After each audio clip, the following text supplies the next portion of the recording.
Gente, eu vou contar um segredo para vocês. Essa é a segunda vez que Deus, né, me dá a oportunidade de estar aqui trazendo uma palavra num culto, através do pastor Domingos, que me convidou. E como é a segunda vez, eu pensei assim, na hora que eu recebi o convite, falei, vai ser moleza, já fui uma vez, agora eu não vou ficar nervosa, não vou ficar ansiosa, vai ser assim, ó, tranquilo, só chegar lá e pá. Eu imagino Jesus olhando lá de cima, eu pensando isso e dizendo, sabe de nada, inocente.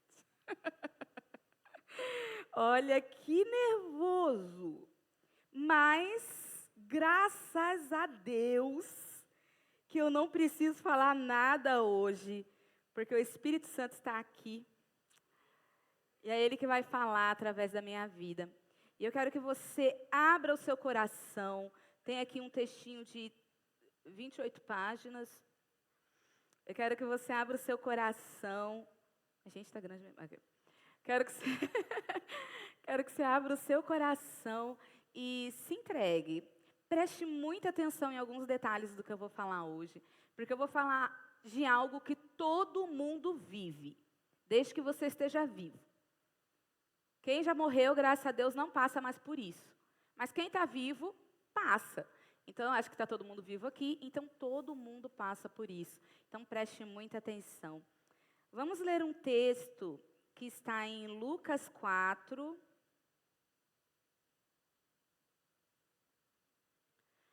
A partir do versículo 3.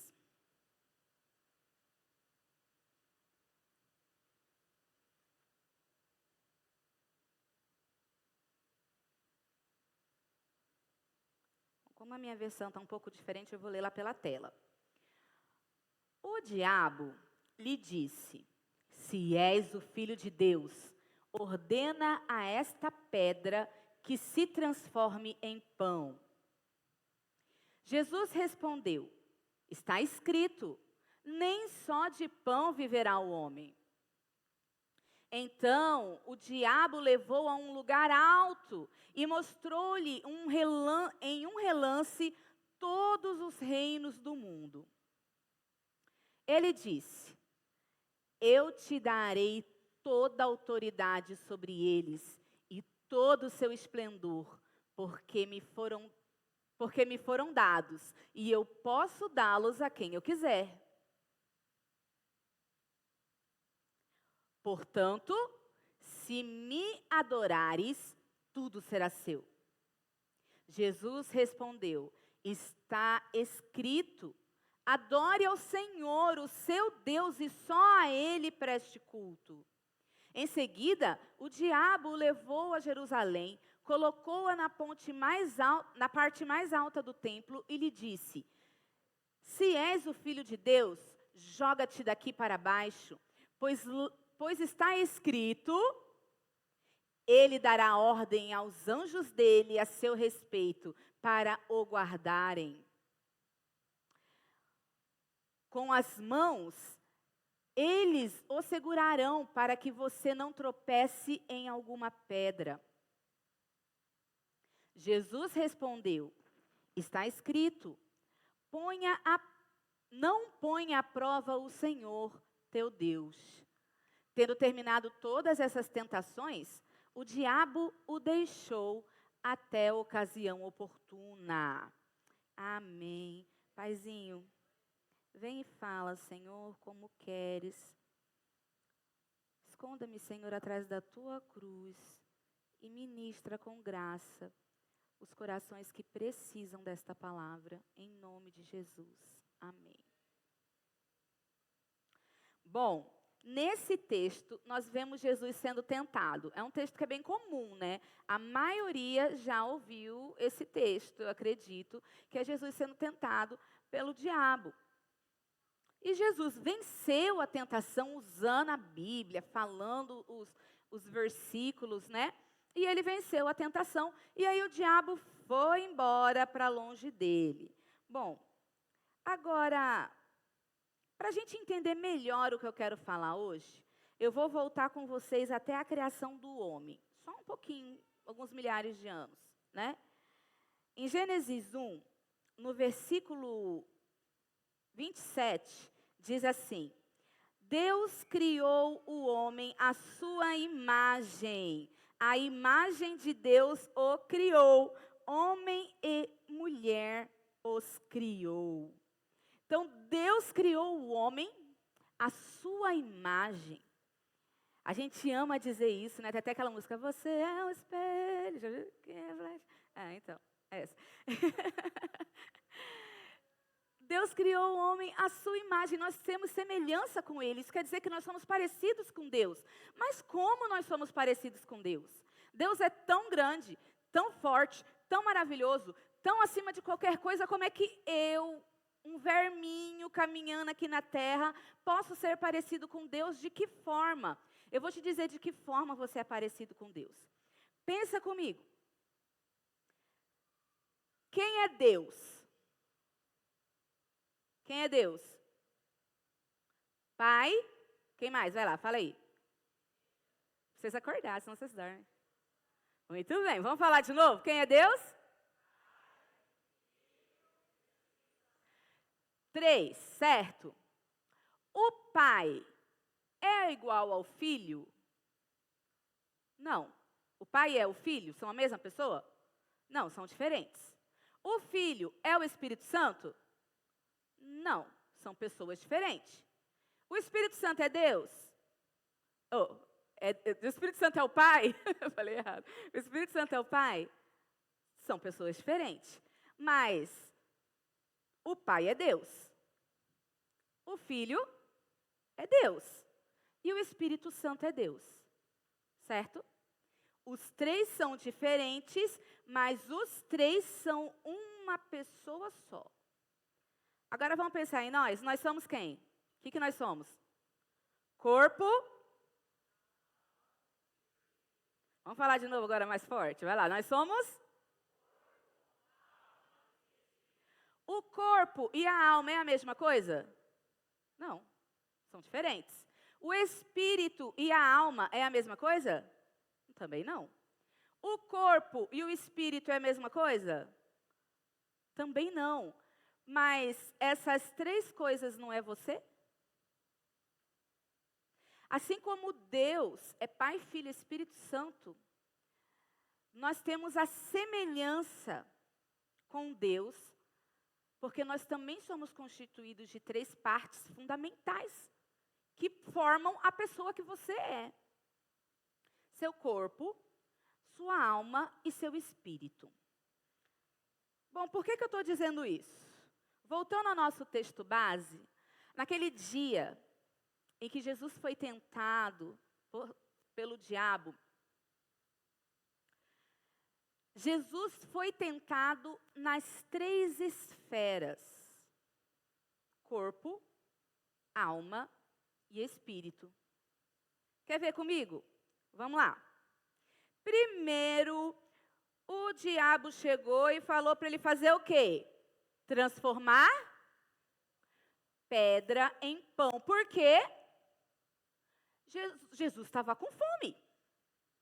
Isso é o quê? Corpo, alma ou espírito? Corpo. Tudo que relaciona as nossas necessidades físicas está relacionado ao nosso corpo.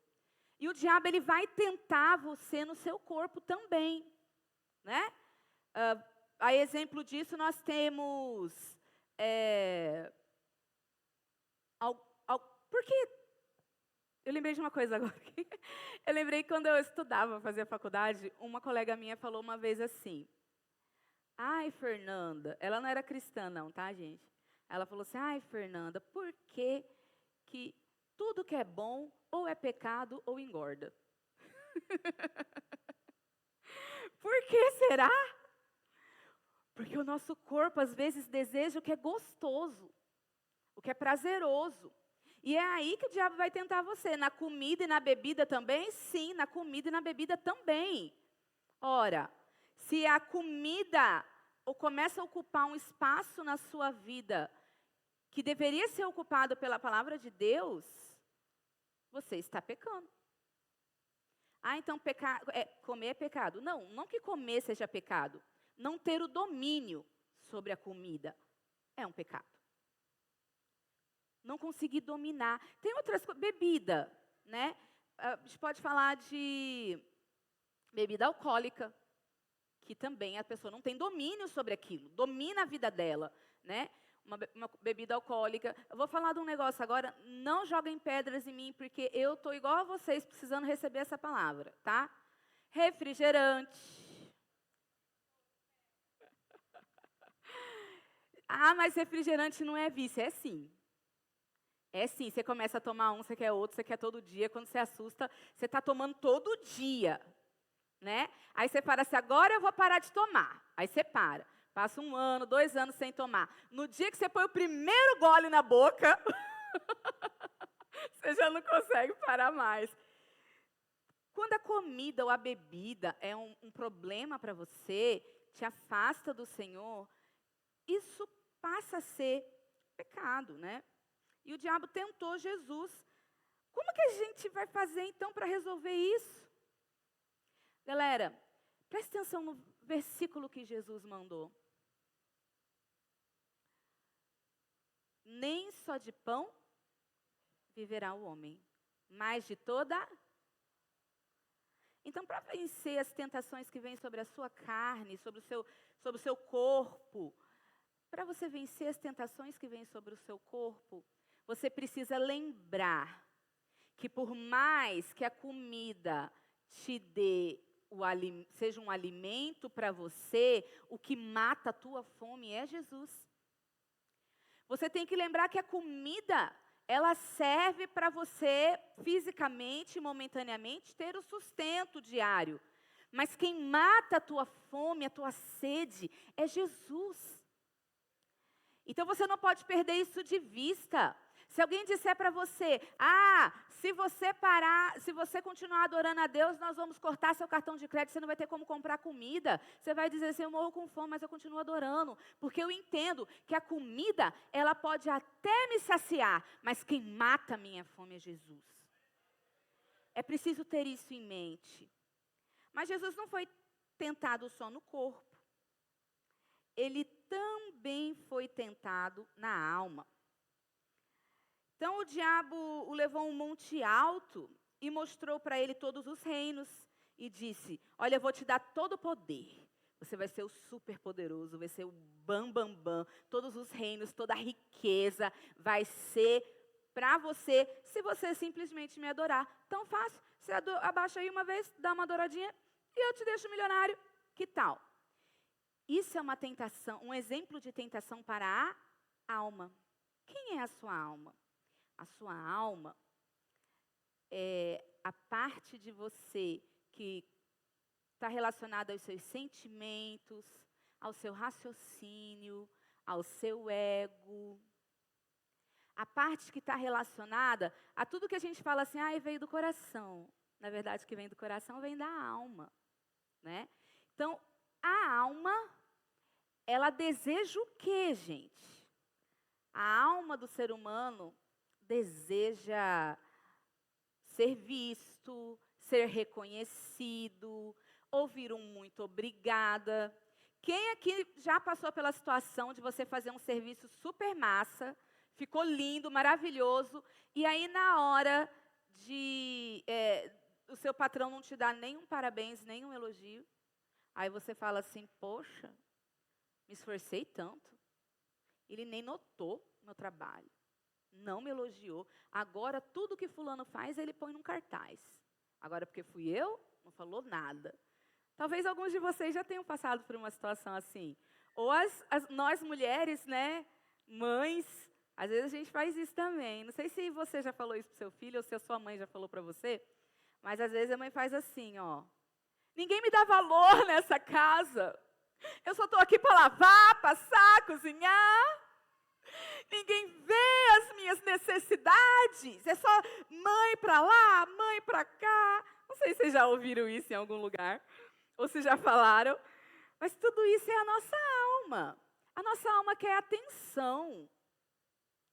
E o que o diabo ofereceu para Jesus? Exatamente isso. Massagear o ego dele. Dar para ele riqueza, poder. Como se Jesus precisasse, né? Mas Jesus, quando veio ao mundo, ele era um homem pobre. Ele é um rei? Ele é um rei. Mas quando ele veio como homem, ele veio como um homem pobre, ele não veio como um milionário. E o diabo foi lá na alma de Jesus para tentar convencê-lo. Olha só.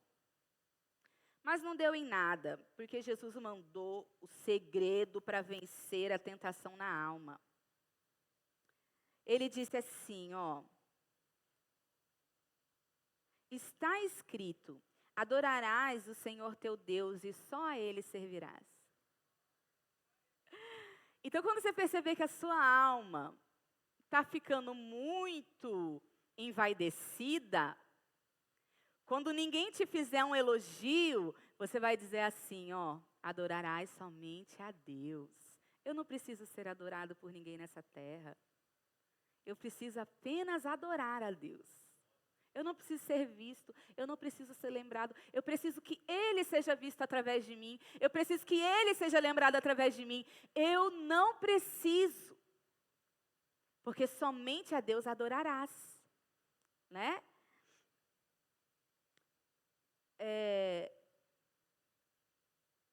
E Jesus também foi tentado no Espírito. A Bíblia diz que... Eu quero que vocês prestem muita atenção nisso aqui, gente. Porque até o momento que eu li esse texto, eu nunca tinha observado isso. Mas me ficou tão claro quando o Senhor falou comigo nesse versículo que diz assim: se tu és o Filho de Deus, lança-te daqui abaixo, porque está escrito: mandará aos teus anjos acerca de ti, que te guardem. E aí continua o versículo. Mas eu quero que você pense no está escrito. Está escrito. Fala comigo aí, está. Muito bem. Está escrito. O diabo estava citando a Bíblia para Jesus. Por quê, gente? Quer dizer que o diabo pode citar a Bíblia para vocês também? Ele estava sendo tentado com a Bíblia. Por quê? Porque ele estava falando com o Espírito. E diferente da alma, e diferente do corpo, que está muito ligado à nossa carne, o nosso espírito está ligado a Deus. O nosso espírito deseja o que é de Deus. Não importa se você é cristão, se você não é, se você já foi, está abandonado. O teu espírito, ele deseja Deus. Ele tem fome, ele tem sede. Então, se ele oferecesse pão para o espírito, não ia fazer diferença nenhuma. Se ele oferecesse uma massagem no ego do espírito, não ia fazer diferença nenhuma. Porque o espírito só quer uma coisa: Deus, Deus, Deus. É só isso que o espírito quer. Então ele falou assim, ó, citando a Bíblia para tentar enganar Jesus. Mas Jesus conhecia a Bíblia mais que ele. E disse assim: está escrito, não tentarás o Senhor teu Deus. Em outras palavras, para quem não entendeu muito essa frase, não tentarás o Senhor teu Deus, é tipo assim, você não precisa se arriscar desafiando Deus para te salvar. Não precisa fazer isso. Até porque, gente, isso não é prova de fé. Isso seria mais orgulho. Você não precisa pular de um monte para saber que Ele te cuida. É tipo isso. Então, presta atenção. Você tem alguém aqui que é pensando em pular de um monte? Eu não sei qual é o monte que você anda pensando em pular, né? Às vezes é pular do monte chamado casamento. Às vezes é pular do monte chamado faculdade. Às vezes é pular do monte, enfim, talvez até do monte chamado vida mesmo. Se você tem pensado algo do tipo, eu quero que você entenda que você não precisa pular do monte para saber que Ele é Deus. Você não precisa pular do monte para ele te cuidar, porque ele está cuidando de você todos os dias, por mais difícil que seja a situação, por mais complicado que seja o momento, ele continua cuidando de você. Se você está aqui, é porque ele tem cuidado de você. Então não precisa pular de um monte, não tente o Senhor teu Deus, não se arrisque, não se coloque em risco para provar que Ele é Deus, porque Ele é Deus acima de qualquer coisa. Então eu penso, como o diabo poderia nos tentar, usando a Bíblia, para nos afastar de Deus? Porque como que a Bíblia vai afastar a gente de Deus, gente? Pega essa visão aí, ó. Religiosidade. Gente, religiosidade é uma das coisas que mais afasta o crente de Deus. A pessoa é aquela que ora todo dia, 4 horas de joelho, jejua todo dia, ela chega num lugar, ela já chega no reteté, mas ela não conhece Jesus. Ela não tem intimidade. Ela faz tudo como um ritual. Eu aprendi assim, eu tenho que levantar às 5 da manhã, fazer 2 horas de oração, aí depois eu vou fazer meu serviço, aí depois eu vou ler a Bíblia, aí depois eu vou jejuar, depois eu vou... E aí ela segue essa rotina de maneira automática. Presta atenção, eu não estou dizendo que é errado orar de manhã, não, muito pelo contrário, é ótimo. Não estou dizendo que é errado jejuar, não é isso. O que eu estou dizendo é que se você fizer tudo isso, mas não tiver intimidade com Jesus, não valeu nada. Não valeu nada. Não adianta você ler a Bíblia de capa a capa, 3 vezes por ano e a sua vida não mudar. Você é o mesmo. Todo ano você lê a Bíblia toda, 3 vezes, e você se orgulha de dizer para todo mundo que você leu a Bíblia 3 vezes no ano, mas a sua vida está igual, porque você está lendo a Bíblia como um religioso e não como um apaixonado. Tomem cuidado com a religiosidade. Pessoas que se sentem felizes de ser vista, contempladas como um ser extremamente espiritual e faz questão de mostrar sua espiritualidade o tempo inteiro. Isso é só massagem para o ego. A religiosidade faz isso com você. Então é preciso tomar cuidado. É preciso tomar cuidado com essas coisas. Mas olha só. Ao resistir à tentação, então vamos supor que vocês foram tentados também, né? Todo mundo aí, suado, cansado de tanto ser tentado, mas vocês venceram. Oh, glória! Venceu o diabo. A Bíblia fala que o diabo ele foi para longe até um tempo oportuno. Não foi a vida toda, não. Tipo, você venceu uma tentação há 20 anos... Deve ter tido outras por aí que você nem percebeu, né? Ele volta, ele aparece de novo para outra tentação. Bom, mas o nosso maior problema não é o diabo. O nosso maior problema vai além das artimanhas do diabo. O que tem que chamar a nossa atenção e nos fazer ficar ligados todo dia é a maior de todas as guerras. A maior de todas as guerras. Sabe qual que é? A guerra que nós lutamos contra nós mesmos. A guerra contra a carne. E não vamos confundir aqui corpo de carne, tá? Carne representa tudo aquilo que o mundo oferece de prazeres e como isso influencia a sua vida. A carne é esse desejo que você tem por tudo que está relacionado ao mundo. Agora, vamos dar uma olhadinha aqui no que a Bíblia fala sobre a carne. Ó, eu vou falar bem rapidinho, então talvez não dê para você abrir a sua Bíblia, mas se você quiser anotar as referências, pode anotar, tá?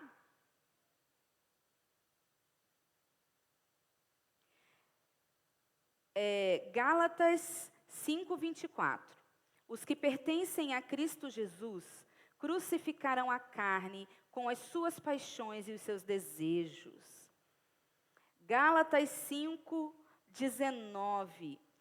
Ora, as obras da carne são manifestas: imoralidade sexual, impureza, libertinagem, idolatria, feitiçaria, ódio, discórdia, ciúmes.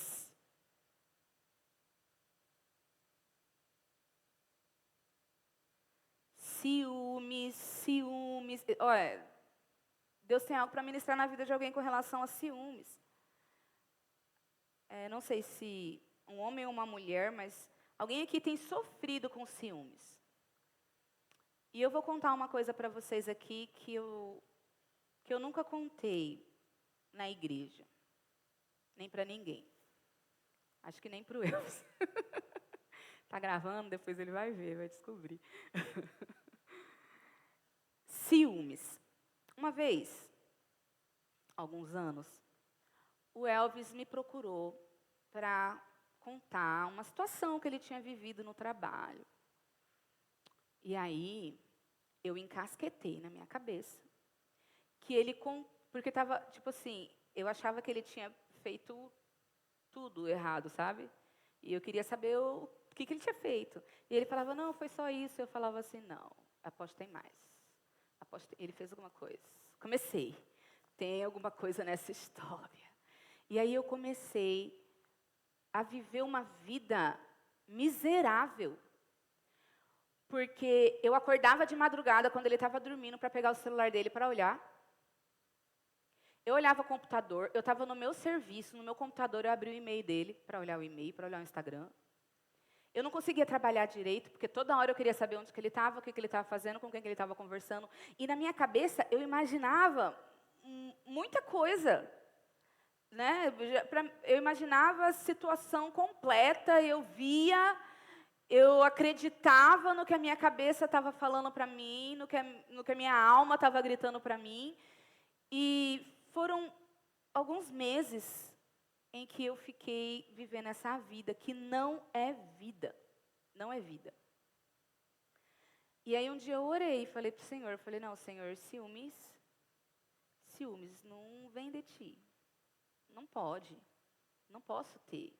Ciúmes é obra da carne. E aí eu comecei a lutar contra isso. Quando vinha a vontade de olhar o computador, eu fechava o computador, saía e ia fazer outra coisa. E assim foi passando. E aí eu comecei a dizer para Deus assim, Senhor, eu entrego meu esposo nas suas mãos.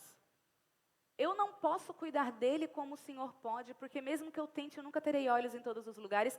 Mas o Senhor tem olhos em todos os lugares. Então, onde ele estiver, guarda o coração dele. E eu comecei a orar desse jeito. E aquilo foi me trazendo paz. Porque eu entendi que eu não precisava confiar no Elvis. Eu só precisava confiar em Deus. E Deus não falha. Então eu entendi que eu podia confiar, eu podia colocar minha confiança sim em Deus, que Ele estaria cuidando de tudo. E o Senhor fala no meu coração que tem alguém que está passando por uma situação assim. E eu quero te dizer, seja você homem ou mulher, se você tem vivido essa história, não sofra mais calado. Não sofra mais sozinho. Peça ajuda. Converse com alguém. Ore ao Senhor. E resista. Resista a toda a tentação de ficar olhando, ligando, calculando. O Senhor tem vida para te dar. E o que você está vivendo não é vida. Amém?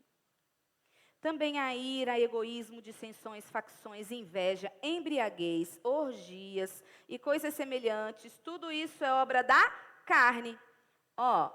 Olha esse versículo, diz assim, Mateus 26:41. Vigiem e orem, para que não caiam em tentação, porque o espírito está pronto, mas a carne é fraca. O espírito, ele quer Deus, gente. O espírito é a melhor parte da gente. É aquela parte que quando a gente começa a adorar na igreja, assim, dá aquela vontade de continuar adorando. Esse é o espírito, entendeu? Ele é assim.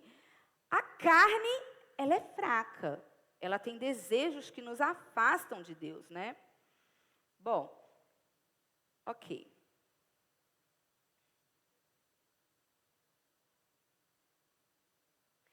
Então, não confundindo corpo e carne, eu vou mostrar para vocês que assim como o diabo pode nos tentar no corpo, na alma e no espírito, assim também a batalha do espírito pode acontecer na carne e na alma.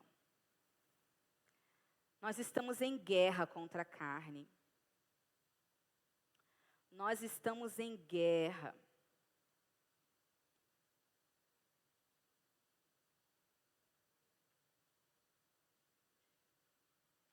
Vamos ver então como é que o nosso corpo guerreia com o espírito na luta entre carne e espírito.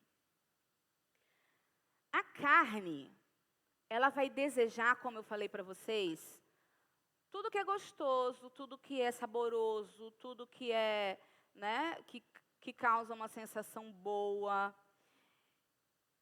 E lutar contra isso, às vezes, é muito mais difícil do que a gente imagina. Um vício, uma bebida, um cigarro, um alimento que não faz bem para você, mas você continua se alimentando. O médico falou, não pode, mas você fala assim, eu vou continuar assim porque eu não consigo ficar sem isso. Tudo isso é delicioso para a carne. Tudo isso é delicioso. Agora, a carne, ela não está interessada em um belo prato de alface, rúculas e palmito, né? Acompanhado de um frango grelhado sem pele, né? Delícia. A carne não está querendo isso, não. A carne quer uma picanha com fritas, arroz, feijão, né? Só que se você for ceder às vontades da carne todos os dias, você vai ficar doente. Drogas. Como é difícil. Os pais lutam com os filhos para que os filhos não experimentem, não provem. Mas depois que provam, é tão difícil sair. Causa uma dependência. Que guerra! Vocês conseguem imaginar a guerra que um ex-viciado, convertido, enfrenta todo dia contra os fantasmas da droga, do passado dele? Vocês têm noção do quanto é difícil?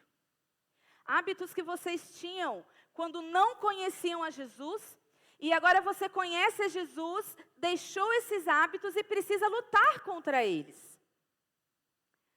Consegue imaginar isso? É uma luta difícil. É uma luta complicada. Quem mentia, agora não mente mais. Mas não é de uma hora para outra, gente. Vai ter uma luta. Vai ter uma guerra. O seu espírito com a sua carne. Há momentos em que a guerra da carne contra o espírito acontece na nossa alma. Ai, a alma. Eu não lembro a referência, mas tem um versículo que o rei Davi fala assim, aquieta-te, alma. Eu já vi um monte de gente lendo esse versículo desse jeito. Aquieta-te, alma. Eu acho que não foi. Na minha imaginação, e essa é a minha imaginação pura e simples mesmo, né? E uma revelação. Na minha imaginação, Davi falou assim, ó, ei, alma, fica quietinho, hein? Quietinho. Não quero ouvir. Fica quieto.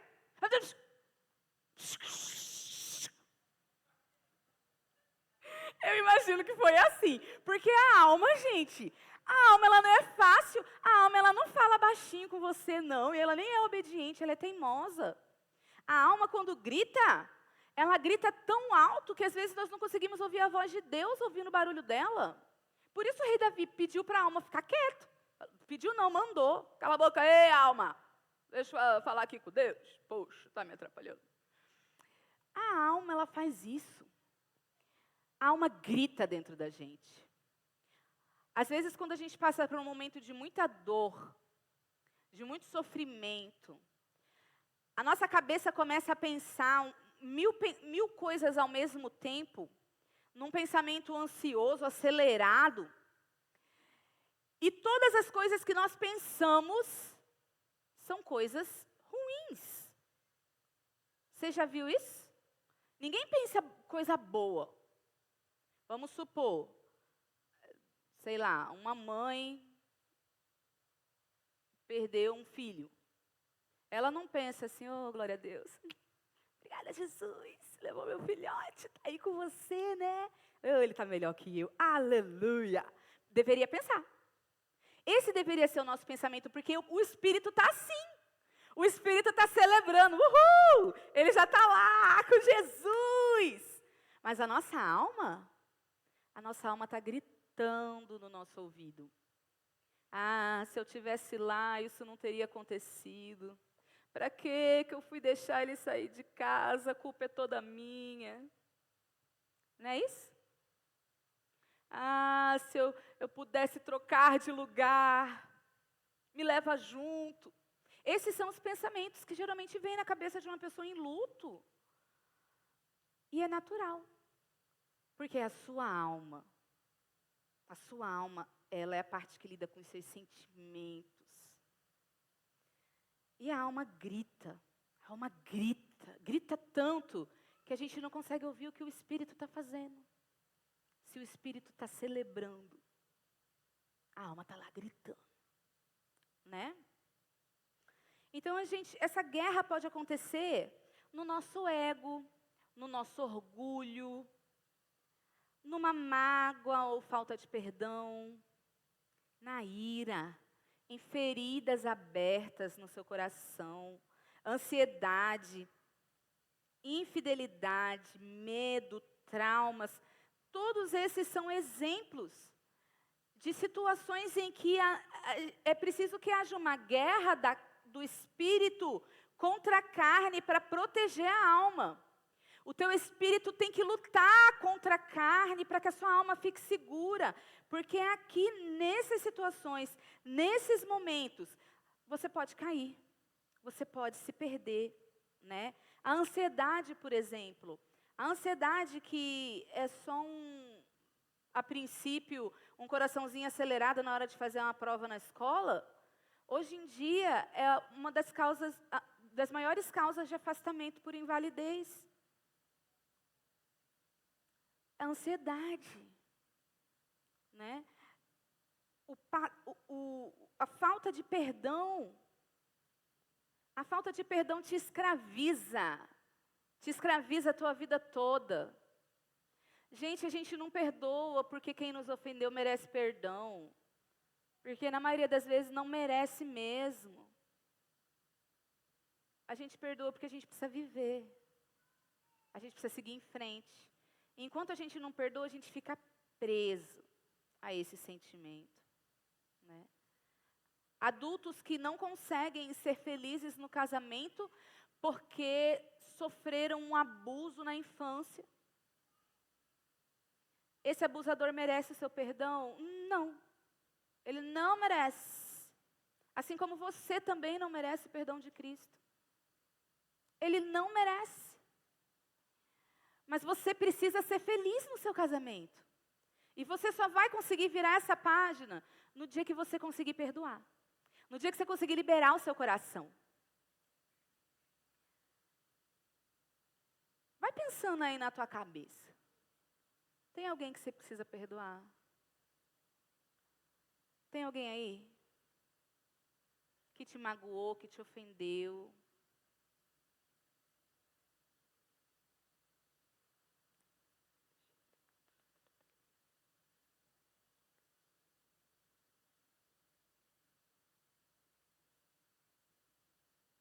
Dói muito quando somos abandonados. Dói muito quando somos machucados. Dói muito. Mas essa dor pode ficar lá no dia em que tudo aconteceu. Ou você pode continuar sentindo ela para o resto da sua vida.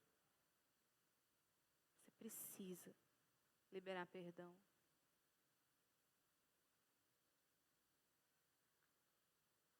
Tá, então quando a gente está tendo essa batalha, o diabo, lembra que ele foi para longe? Vocês estão acompanhando aí? Fala um aleluia aí para eu tomar água. Ai, sim, aí sim. Então. O diabo foi para longe para voltar no momento oportuno. Vamos pensar então, como que funciona isso daqui mais ou menos? Vocês sabiam que o diabo não pode ler sua mente? Vocês sabiam? Ele não pode. Não lê a sua mente. Mas ele escuta o que você fala. O que você fala, ele escuta.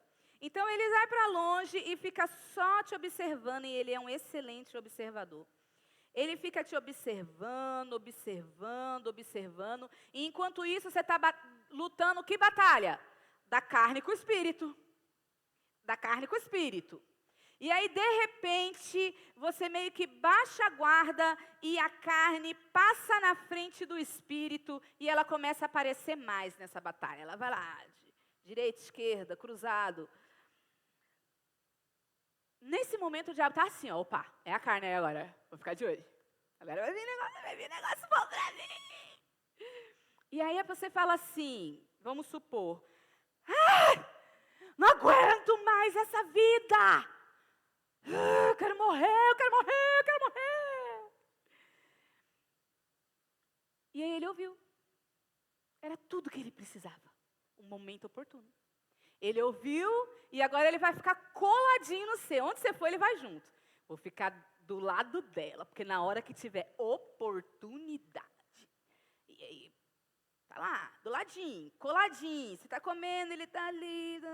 E de repente, num determinado dia, você pega a caixa de remédios da sua casa, coloca sobre a mesa, abre e lá tem o remédio de pressão do seu pai, remédio de diabetes da sua mãe, analgésicos, anti-inflamatórios, antibiótico.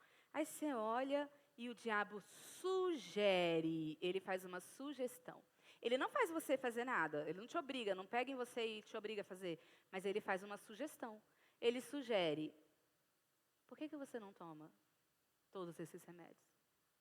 Toma tudo, toma tudo. Não tem ninguém em casa, ninguém vai ver. Quando ele chegar, você já vai ter morrido mesmo. Aí veio a tentação. Gente, é muito sério. É muito sério. Um homem olha para sua colega de trabalho. E o diabo está por perto. Aí ela passa assim, ele dá aquela olhadinha, acompanhando.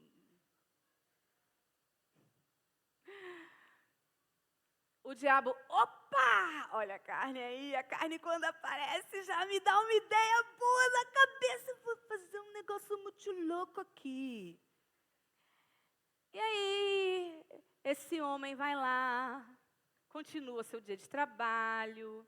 De repente ele está na frente do computador. Aí o diabo faz a sugestão. Manda uma mensagem para ela. Manda um bom dia. Aí ele vai lá. Bom dia, linda. Pum, pronto. Acabou. Bastou uma sugestão. Não é o diabo que fez, ele só sugeriu.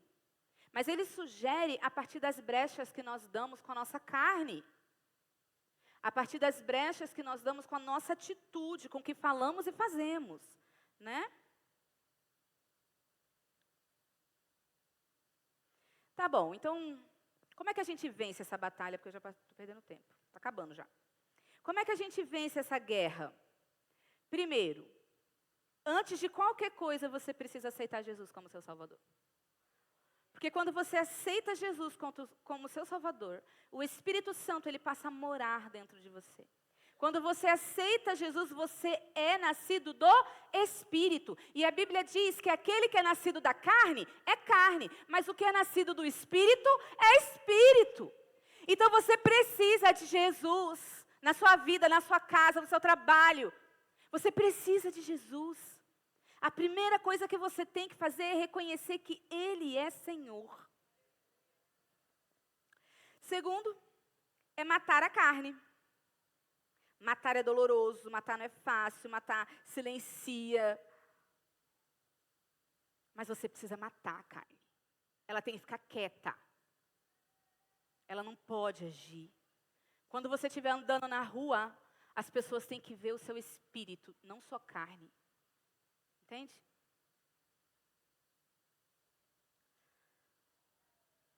E por último, alimente o espírito. Se o espírito estiver bem alimentado, bem forte, ele vai ter força para lutar contra a carne. Né? Agora, lembra, espírito não se alimenta com religiosidade. Não é ler a Bíblia de qualquer jeito, orar de qualquer jeito, não. Espírito não se alimenta com você cantando as músicas no carro lá, do louvor, aí depois você muda a estação, coloca na outra lá e canta um sertanejo, né? Não é assim, não é assim. Então, como é que se alimenta o Espírito? Espírito se alimenta com intimidade, com presença de Deus. A Bíblia, Jesus disse assim, para a gente, eu sou o pão da vida.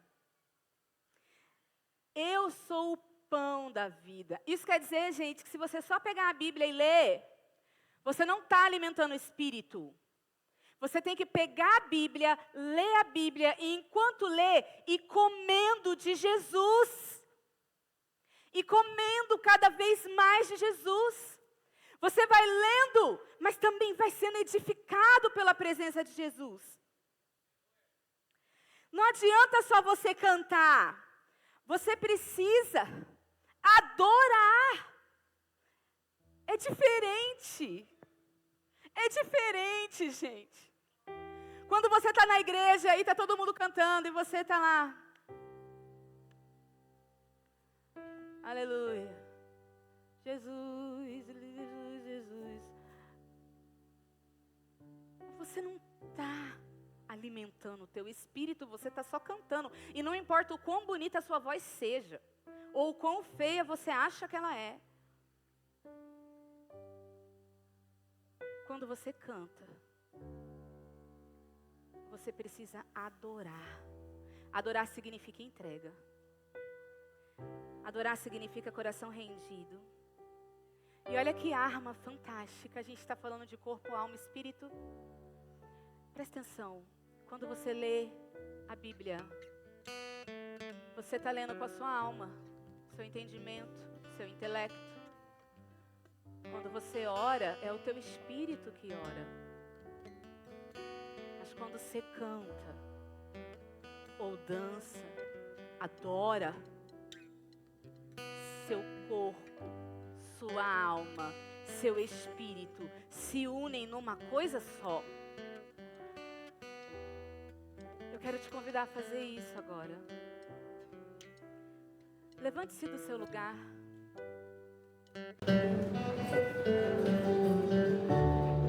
E comece a adorar ao Senhor. Você não precisa se preocupar se alguém está ouvindo ou não está ouvindo. Cante com a alma, cante com o coração.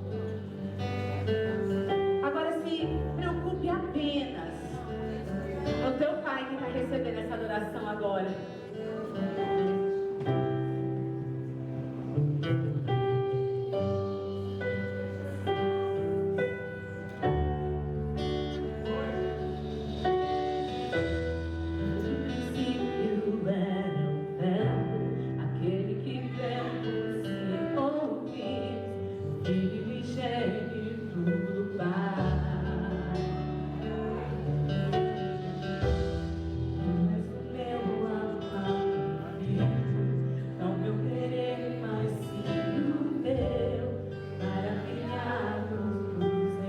Amém.